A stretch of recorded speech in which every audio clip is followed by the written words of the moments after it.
This is Just in Case of American Newscape. Please join author Jerry Sonder and myself for another interview. Hello, Jerry. Welcome back to American Newscape. Hey, it's good to be back. I feel like I never left. That's what we'd like to think too, Jerry. In a good way. Exactly. Let's get into this. As a writer of speculative near future science fiction, Yeah. how do recent events seem to you? Amazing, incredible. Uh, I couldn't have envisioned such a level of implosion and things collapsing upon themselves within 2 week period as they have. I was talking to my wife about this, that people are being presented with kind of the premise of financial crisis at the same time as huge health crisis, at the same time of the textures of their life changing, like no sports, no concerts, no bars, no restaurants. It's a massive amount of change in a 2 week period. If I were an editor reading a fiction writer's book along these lines, I would take out a big red pen and say, this is not credible that it would happen in a 2 week period like this. So even as a writer of speculative fiction, it's a little shocking. Yeah, it really is. And your wife is a therapist as well, right, Jerry? She is. She's the nice one. She actually helps people. We both help people from Uh, different flavors, but yeah, we okay, complement each other well. that's wonderful. Okay, doesn't it? It really seems to be outpacing anything science fiction writers could come up with, which you just touched on. But I, even though we're living it, it's almost hard to believe what we're going through. Yeah, I was thinking about this, that a premise in my book, Convergence, was that the existence of the government in the future wouldn't be enough, that it would take a triumvirate to get things done, with the lead being taken by the technology factor, the technology part of the group. There was the world's largest search engine was pretty much at the head of the triumvirate, with a little faction that was remnants of the United States government. And then the third part of the triumvirate was the stock market. And when I see events of this past week where the federal government is kind of deferring to major corporations and referring everyone to large search engine companies who have more information than the government may have about things, I start thinking I was really onto something, that people just want to get things done, and they're increasingly not having faith that government can get things done. Maybe they have faith that the technology sector will get things done, or technology and large corporations will get things done. But that's exactly the kind of thing I was writing about in the near future, that the government would become increasingly marginalized as people just want to get things done.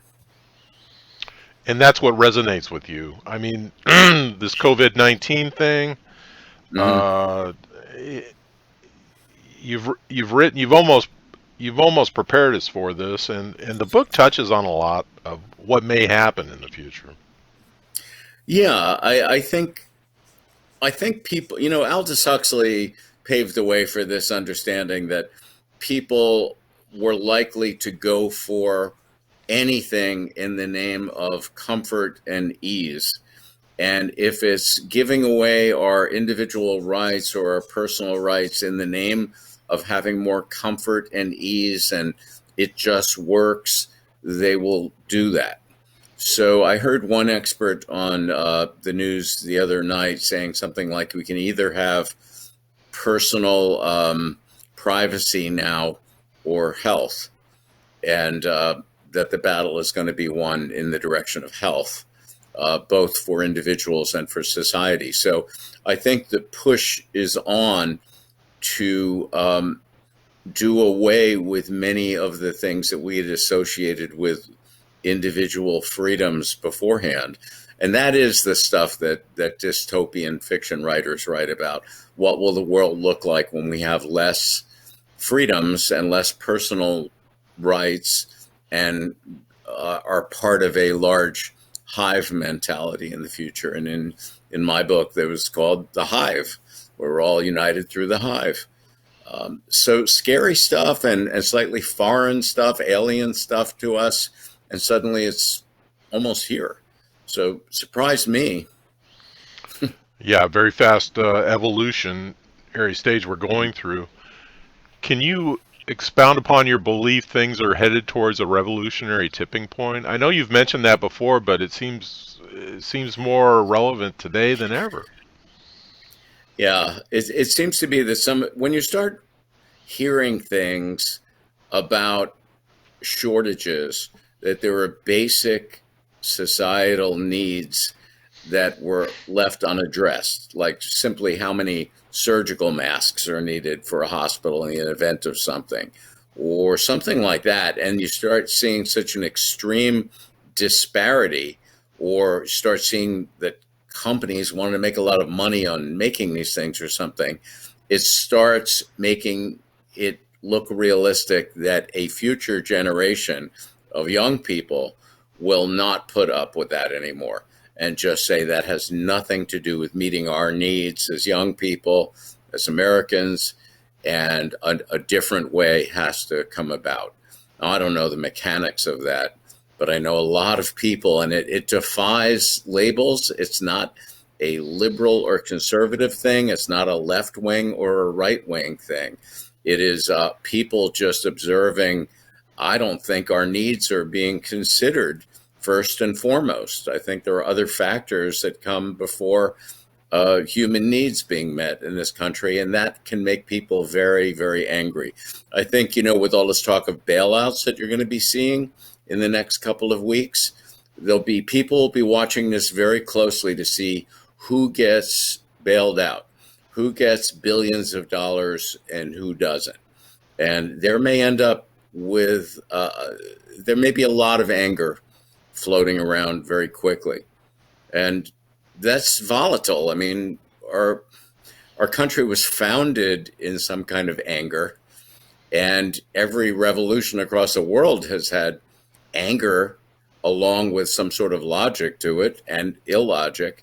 So it's volatile times, and I'm just suggesting that young people in particular are going to look at the system that they've inherited and say, this is not good enough. Okay. Where exactly is the hope in this dystopian novel?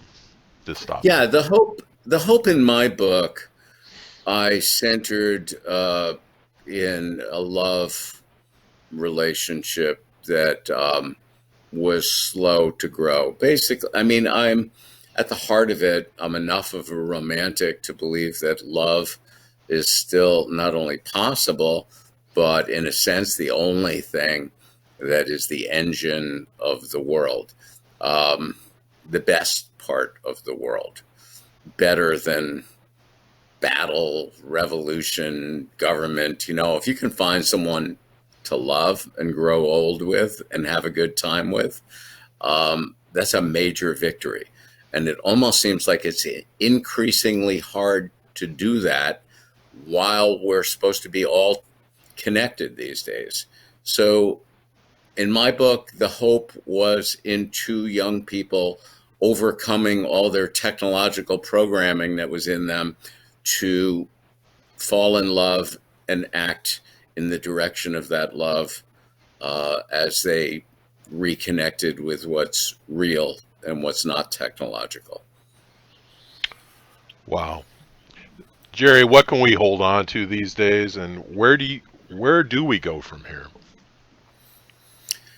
I think in some ways we're going to be looking at ground zero, how to use an unfortunate phrase, but I think we're going to almost be starting with from scratch. After we get past this immediate crisis, and I don't know how long the immediate crisis will sustain itself for, but after it, I think there's going to be some long, hard looks at what do we want hospitals to be like? What do we want our healthcare system to be like? Who should be making money from all this? What should be a for-profit endeavor and what should be absolutely not a for-profit endeavor, but something that benefits all of us? And that may be taking place in almost every industry. How much travel do we want to do? How can we travel in efficient ways? I'm a motorcyclist.